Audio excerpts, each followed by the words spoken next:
All right, and the last thing we're going to do is to make a help topics.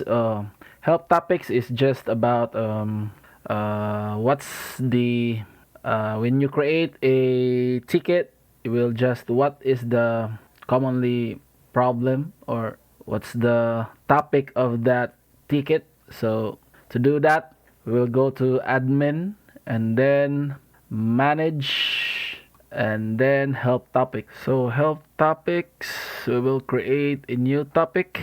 To do that, just click add new help topic. First topic we will create is business critical outage, active, top level topic, report a problem. So add topic. Next, we will add another topic, a new topic. This time, personal computer issues.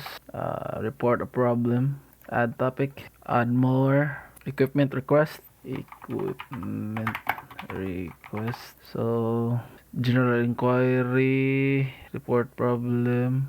Feedback report.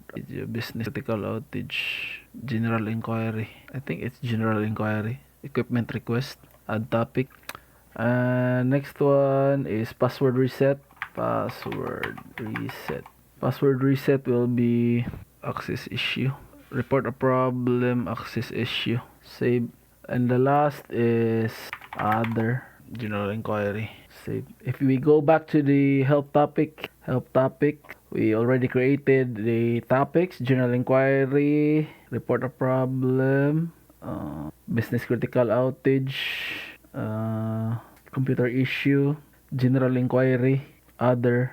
And that's how you create a help topics, and that's it. And this is our last objective, and see you on the next one. Peace.